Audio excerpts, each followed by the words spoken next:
Продолжуваме со вториот дел од утринскава програма и темата што вие најавив на почетокот. Историските моменти, случувањето во историјата, секогаш добиваат и некоја друга конотација, затоа се вели дека тие се дел од еден контекст. Имаат толкувања, ретолкувања, осветлувања, затемнувања, но секогаш остануваат и нивните основни значења. Едно од основните значења на темата за која што утро ќе зборуваме е правење на филм за една група на луѓе кои го вовеле или го ставиле во ред регионот во кој што се гледа и телевизија, па и поголем дел од македонскиот народ во редот на победниците на антифашистичката коалиција во Втората светска војна. И покрај сите контроверзи, сепак настанот е значаен. За историјата низ подоцна низ разговорот со мојиве гости, а јас само да споменам дека се работи за првиот плачковички одред, кој е исправен 19. мај 1943 година и по неколку дена проследување на бугарската полиција и домашните патриоти во наводници е разбиен, каде што загинале двојцата политички комесари, Ванчо Прке, кој е комесар на четвртата округ, и Тош Арцов, кој е политички комесар на Одред. Уште пред формирањето, патот до базата во Плачковица бил разбиен. Една група на млади историчари, студенти, се обиделе тоа да го направат на начин кој е прифатлив за денешнината. Не ведам дека направиле цртан филм за тоа, тука се обиделе со своји средства и со помош на оние кои ги познават, но со своји знаења, да направат филм за тоа како според нивно гледање се одвивела оваа драма лична на учесниците, но и дел од историјата на македонскиот народ. Мој и ваши гостени утро се Бисера Срцева, Георги и Маринела. Добро утро. Добро утро. Да се направи, со кого да почнем прво, со дамите? Георги, се согласуваш? Ајде, да почнеме прво со Бисера, да речем. Бисера, моментите од историјата се дел од оценувањето на историчарите и на оние кои ги следат делата. Меѓутоа да се направи уметничко дело, да се направи уметнички одраз на тоа е предизвик. Што лично вас, како историчар, како студент по историја, ве наведе дека тој момент треба да се осветли? Па, ние како студенти, конкретно јас сум студент во трета година, досега работевме неколку проекти. Ова година решивме да фрлиме еден поглед и на периодот од Втората светска војна, бидејќи досега ги имаме вработено антиката и средниот век. И се решивме за токму за овој настан поради тоа што е дел од минатото на Штип и поради тоа што не е доволно обработен на ваков начин. Секако дека тоа представуваше предизвик за нас, бидејќи сме студенти и поради тоа што средствата ни беа мали, пред се битен беше ентузијазмот и волјата која што имавме. Меѓутоа, мислам дека направивме добра работа и ќе видиме сега, ќе оставиме на јавноста да процени. Кога се разгледуваат генерацијските разлики или оценување на генерациите, она што најмногу од постарите секогаш доаѓа кон помладите е критиката за предприемливост, за внесување на нова енергија, на така преземање работите во своји раци.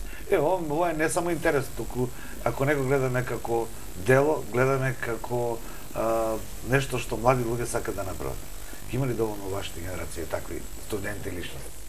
Па, ние почнуваме сега, нашата катедра на факултетот е се уште млада, постои 5 години и има млади луѓе, наши колеги кои што се спремни да пружат подршка и да работат се со цел да се популаризира историјата како на Штип, така и на Македонија.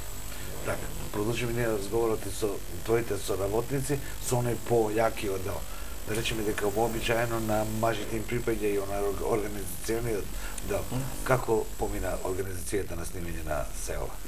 Бидејќи работиме врз сопствени средства и без некоја особена надворешна поддршка, беше навистина предизвик и пред се нели искрено ќе кажам тешко, бидејќи се уште не ги познаваме оние барем ни основни познавања околу кинематографијата, ефектите со камера кои ќе треба да се постигнат, монтажата, но еве и ова беше како дел од надоградувањето што се однесува во однос на техниката и технологијата за токму сега за монтажа на ова нешто што го правиме.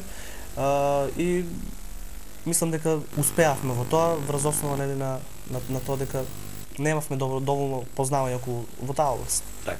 Ренела, утре ќе биде премиерата. Кога да се дојде до премиера има многу предизвици, нели? Од организационен, од човечки, па и на крајот и од идеен аспект. Кога се вратиш назад сега, некако лесно или тешко ти подмина сето тоа време? Па сега кога се враќаме назад сега е лесно, но за да се стигне до тој предизвик, па и не беше така лесно. Имавме многу пат кој што треба да го поминеме за да дојдеме до овој наслед, значи до овој филм. И мислам дека е потребна желбата, е потребен ентузијазмот, значи на мене и на моите колеги. Исто така потребно е да имаш добра соработка со луѓето, бидејќи значи сам не можеш да го оствариш ова. И да бидејќи тоа е проект, секако не можете ни вие тројцата, нели? Се работи не само за материјал. Значи потребно е поддршка. Така, подокој. Бисера, таму прочитав дека професорот Чепреганов ви помагал во ова со своите совети. На што се должеше неговите советување? Дел од историјата или организацијата? Па, ние најпрво се консултиравме со него, бидејќи тој е професор кој што се занимава со тој период од историјата. И на почетокот тој ни даде совети како да се движиме при остварувањето на филмот, околу сценариото и сите тие работи. Но исто така тој учествува и во филмот, со тоа што земавме интервју од него, тој зборуваше за некои најбитни точки од периодот, за развојот на партизанските одреди во Македонија, меѓутоа конкретно за развојот на партизанските одреди и обидите за да се изфрли партизански одред во Штип и Штипско. Ова се работи за 43-та година. Одредот е испрлен во околината Штип точно во времето кога југословенското движење го поминува и најтешките моменти, тоа е битката на Сутиска. Сега дел од Македонија со целото тоа движење е многу важен за нас. Што вели професорот? Треба ли до танчин, до детал да се осветли првиот партизански палачковички одред? Иако тој многу знае за тоа. Да. Секако дека треба, ние дури се потрудивме колку што можеме тоа да го оствариме. Како што споменав и порано, не е доволно обработен овој период, така да и тој исто така сметаше дека треба колку што можеме повеќе да го поточно и попрецизно да го представиме иследувањето на партизанскиот одред и да го доближиме тој настан до јавноста. Така. За да се сниме филм потребна е камера, потребен е режисер, камерман, потребен е тонец, потребни се глумци. Како тоа се го организирате? Вака, сега кога ќе се сети. Првата поддршка која добивме беше од Универзитетското радио, УГД ФМ, а тие ни ги овозможија камерата, микрофоните и сите за снимањето на документарниот филм. Ете, што се однесува до монтажата, моравме сами да го проучиме програмот на како функционира и ефектите кои може да ги постигнеме со него. И беше предизвик, но нели еве го успеавме во тоа. Така. Овде имаше и актери, ние популарно велиме глумци. Како е да се работи со луѓе кои имат ентузијазам, ама немаат потврдено статус дека се актери? Значи тоа се нашите колеги, студенти кои што се студенти на археологија и историја, и од нив добивме голема поддршка бидејќи тие се нафатија да работат со оваа работа без разлика колку да беше тешка или лесна. И тоа беше посилниот пол. Значи немавме работа. Посилниот, и меѓу партизаните немало партизанка, сите осомина биле мажи. И то полесно е било тоа што само колеги да бирате, нели? Па за овој настан да. За друг настан има и така. А ние еве од режијата ни пуштија снимките, можеме да коментираме од студио за што се работи. Ово се делови од снимките, така? Мораме да напоменеме дека помош ни понудија и Народниот театар со облека. Инаку што се однесува до облеката, импровизиравме, доста импровизиравме, а исто и со оружјето. Се обидевме користејќи она стара југословенска облека од Југословенската народна армија да се доближиме до изгледот на тогашните униформи, бидејќи реално не постои барем во Штип и околината некои кои поседуваат облека точно од тој временски период. Па ако можеме да се надобрзам, партизаните немале се до 44-та есента и немале пропишена облека, се работи за освен офицерите повисоките кои носеле копорани англиски после 40 есента 43-та пред февруарскиот поход, секој што имал. Оде имал селска облека со опинци, некои бивши југословенски цокули и така натаму. Но вие сте може да направиле тоа што сте го имале, нели? Оде околу самиот начин на снимање, околу делот локацијата на снимање. Кој го пишуваше синопсисот, сценариото, оде треба еден глумец да биде? Како се одвивала самиот крај на партизанскиот одред? Кој го пишуваше тоа како сценарио? Вие тројцата? Да. Заедно да сработивме тоа. Врз основа на тоа, познајќи го теренот, нели?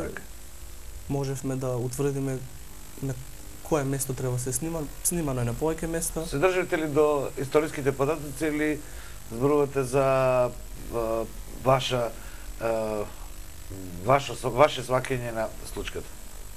Се држиме до историските факти, тоа не може да се избегне, нели? Се трудивме што е можно по-точно да го изведеме тоа.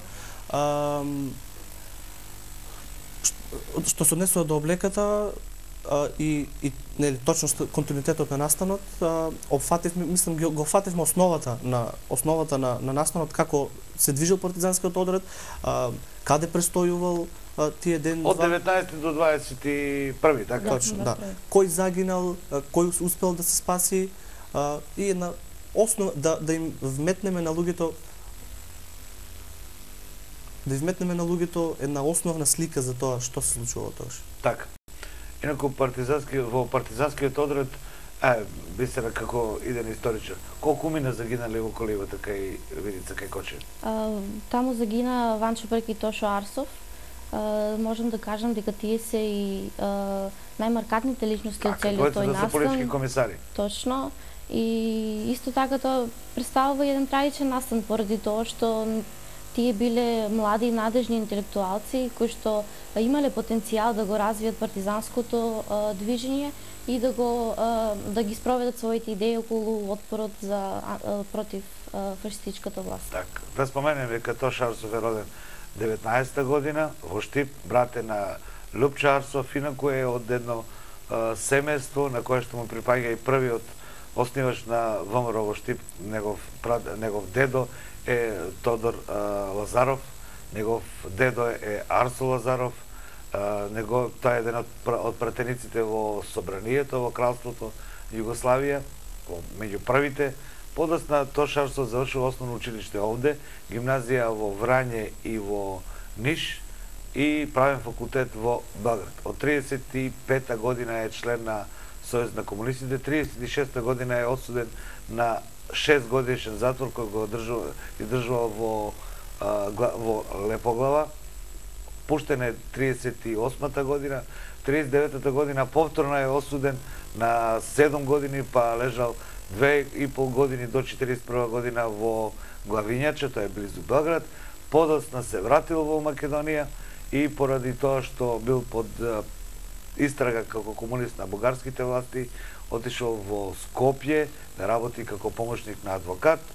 Како помошник на адвокат, бидејќи бил член на комунистичката партија и брат на Лупчо Арсов, морал да побегне за Кјустендил. Од Кјустендил се вратил во Битолскиот народно-ослободителен одред, каде што бил заменик на политички комисар на Чета и пролета 43-та година дошол во Штип, каде што е поставен за комесар на 4-та оперативна зона.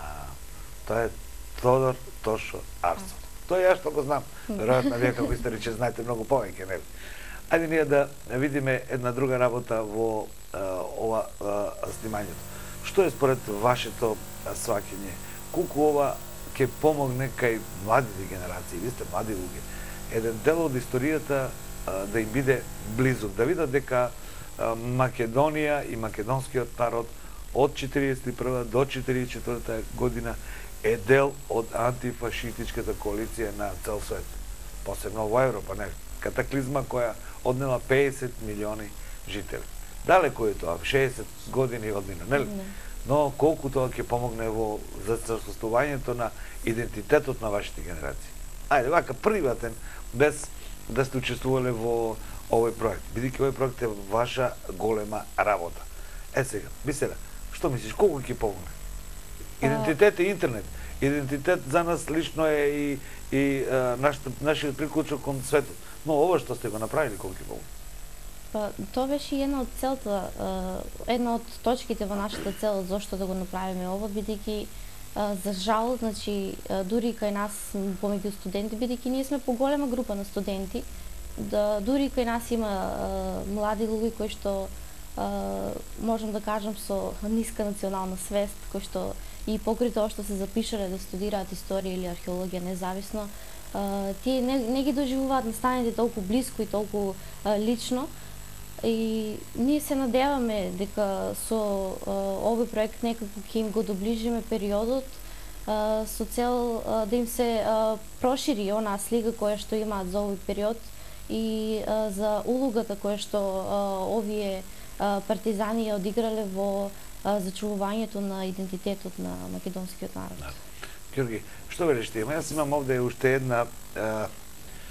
една паралела. Да се води народ во така бурни времења, потребна е лична храброст, знаење, организациона способност, образование. И еден и други за тоа време се исклучително образовани. Значи, Тошо Арсов е правник, а Ванчо Прке Сермен студирал технички науки. Значи, во тоа време во кое што над 75%, 80% од македонскиот народ бил на ивица од писменост или неписмен, имаме двојца интелектуалци. Да, секојаш таа револуција кај низ историјата покажала дека се појавува помеѓу младите, без разлика од кој и еден и други има, 24 23 години. Да, еве и студентите обично се извор на таква револуција или на некое движење кое има некоја основна цел. Масата во тој период е навистина нели сиромашна и не е оспособена да води ваква борба која започнува од нула. Движењето има свој почеток, има свој пат, а партизанските одреди и не толку лесно и едноставно се формираат. И нели реков веќе дека тоа сите тие процеси се случуваат помеѓу младите и младите се учесници и предводачи на ова движење. Скојските движења веќе постојат уште во гимназијалските денови, се обидуваат на различни начини преку литература, нели овде веќе образованието колку толку постои, да ја прошира таа идеја и која понатаму ќе се развие и ќе се приклучи на сеопштото случување во Македонија, појавата на партизанските движења, па така нели Штип да биде како дел од целата таа група која има за цел нели за крај ослободување на Македонија, што партизаните многу добро го знаеле. Има една убава работа која се прави паралела низ историјата кога прелистуваш, например Штип има 30.000 жители на 900-та година, а има само 8.041 година. Сето тоа историските збиднувања си го направиле своето. Еве, училиште во Штип отворено 1861 година, а дури тамо некаде 41 година, не зборуваме само за Штип, целиот овој регион во кој што и за време на Кралство Југославија се настојувало во секое село да се отвори училиште, но сепак сета тие последици од балканските, од Првата светска војна, од обзнаната, од комитаџиите од 24 до 34 година оставило трага. Но, Ринелче, да те прашам тебе, денешните генерации, колку им е близко тоа дека некој, еве, образован човек и некој Сумбина, сите се тука на Ѓорчо Сланков има 20 години, сите се тука на некој од 20 на години се одважили да си го земат судбината во своји раце. Постои ли вашите генерации денеска толку голема храброст? По цена на својот живот, еве. Па мислам дека и на денес не постои така. Идеалите се нешто друго? Да. Мислам дека и во тоа време, значи, националната свест на луѓето не била толку развиена, но денеска мислам дека нема човек што би го дал својот живот нека голема работа.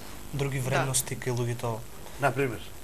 Материјално постигнување, добивање на некоја, не знам, на успех, конформизам во живење, успех во посебно се работи за конформизам. Добро, еве слободата идеал ли?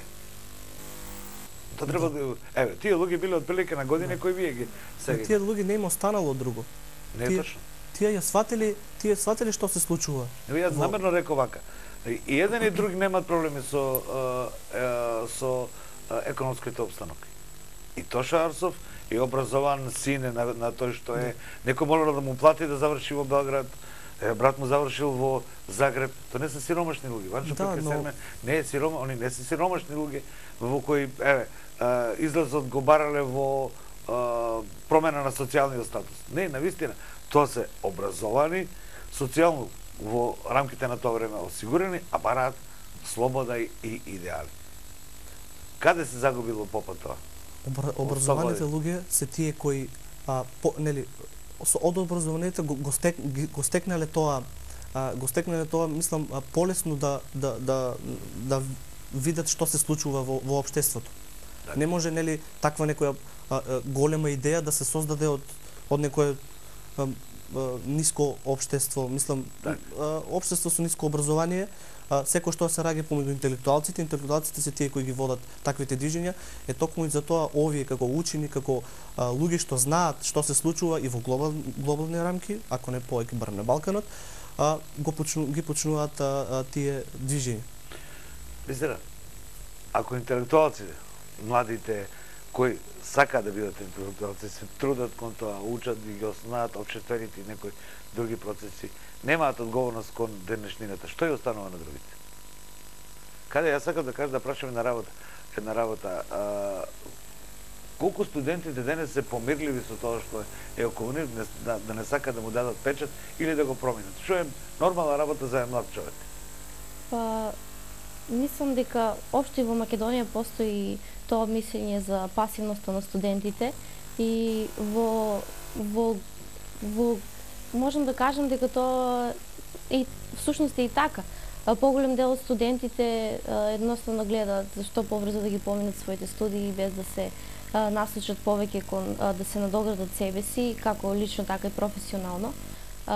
Има секако дека после секој студент кој што сака да го зголеми своето знаење, да го прошири своето образование, има можности, има шанси како тоа да го направи и се со цел, нели, да се постигне да се повеќе способи сами од себе, а со тоа и да придонесе за развојот на општеството и на средината.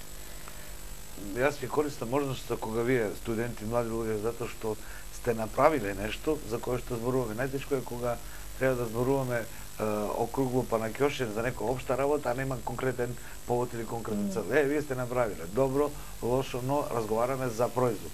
Многу проблематично е кога нема производ. Можам да го искористам уште неколку минути, бидејќи моите гледачи, вашите колеги од регионот имаат и своje мислење околу тоа. Што е тоа што во општеството не сака да го промените како генерација, а веќе се појавува како правило? Се бара што побрзо да се заврши универзитетот и првиот правец или политичка партија или пасош, па да се работат работите кои на вашите колеги од Европа или од тие напаметни им паѓа да ги прават. Ајде, појде па да привршуваме. Значи, што мислиш за состојбата на свеста на твојата генерација? Во право ли сум јас ова како детекција што е? Јас всушност не гледам таа точка кога ги завршам моите студенти, не гледам да извадам бугарски пасош или да заминам во некоја држава за подобра работа. Значи, моето идно место го гледам тука. И мислам дека не е во ред тоа што денес се случува и со студентите, значи и со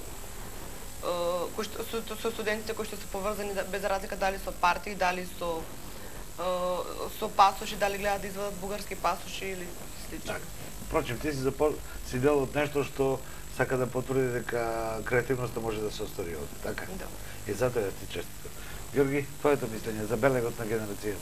Де факто, состојбата во Македонија е, што се однесува до партиите и до зависноста на нас младите од партиите е навистина лоша. Немат овде што да се каже, дури и секој движење кој ќе се појави обично се осудува на тоа дека е дел од партија или инициирано од партијата, што е лошо. Значи сметам дека партијата е најголем проблем сега за сега.